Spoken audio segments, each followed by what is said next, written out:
વડોદરામાં સ્કૂલમાં બોમ્બ બ્લાસ્ટની ધમકી મામલે મોટી ખબર છે। વડોદરા પોલીસની તપાસમાં મોટો ખુલાસો થયો છે। બોમ્બ બ્લાસ્ટની ધમકીનો ઈમેલ એક વિદ્યાર્થીને મોકલ્યો।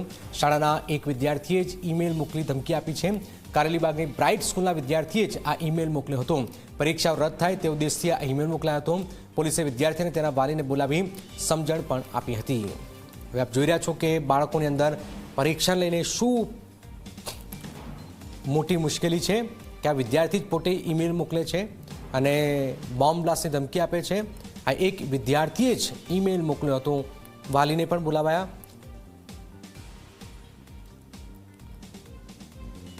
વડોદરામાં સ્કૂલોને બોમ્બથી ઉડાવી દેવાનો ધમકીભર્યો ઈમેલ મામલો પોલીસ તપાસમાં એક ચોંકાવનારો ખુલાસો થયો છે। ગઈકાલ સાંજે બ્રાઇટ સ્કૂલમાં બોમ્બ છે તે પ્રકારનો ઈમેલ મળ્યો હતો। તેને લઈને ખૂબ ચોંકાવનારો ખુલાસો છે। આપણે સીધી જ રીતે વાત કરીશું વડોદરાના police commissioner Shri Narsinh Kumar sir સાથે। સર, શું કહેશો, જે રીતના બ્રાઇટ સ્કૂલમાં જે ઈમેલ મળ્યો હતો એની તપાસમાં શું સામે આવ્યું છે? તપાસ દરમિયાન આપણે જાણકારી મળી છે કે આ મેલ વડોદરા શહેરના જ કોઈ કોનામાંથી ઓરિજિનેટ થયું। તે અંગે વધુ ડિટેલમાં ઇન્વેસ્ટિગેશન કરતાં આપણા એક પર્ટિક્યુલર આઈપી એડ્રેસ અને મોબાઈલ ફોન આઈડેન્ટિફાઈ કરવામાં આવ્યું। તે પછી એમના જે સંબંધિત વ્યક્તિને સંપર્ક કરતાં ખબર પડી કે એ જ સ્કૂલમાં ભણતા એક વિદ્યાર્થી તરફથી આ પ્રકારના એક પ્રેન્ક મેલ મોકલવામાં આવ્યો હતો। આ અંગે પોલીસે સંબંધિત વિદ્યાર્થી અને એમના પરિવારજનોને બોલાવીને સમજ કરી છે।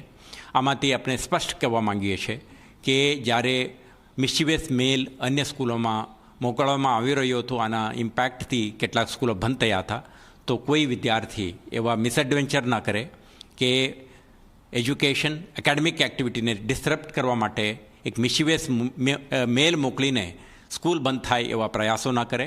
શહેર પોલીસ આવા મેલ અંગે ડિટેલ્ડ ઇન્વેસ્ટિગેશન કરીને એમના સુધી પહોંચવાની ક્ષમતા રાખે છે।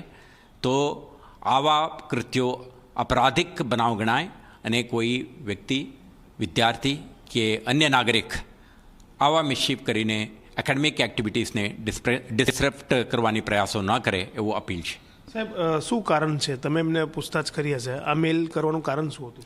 એમના ઈરાદો માત્ર એટલો હતો કે આજથી જે એમના એક્ઝામિનેશન પ્રોસેસ વગેરે વિલંબ થઈ જાય તો સારું, એવા એક ઈરાદેથી બાળકે કર્યું છે।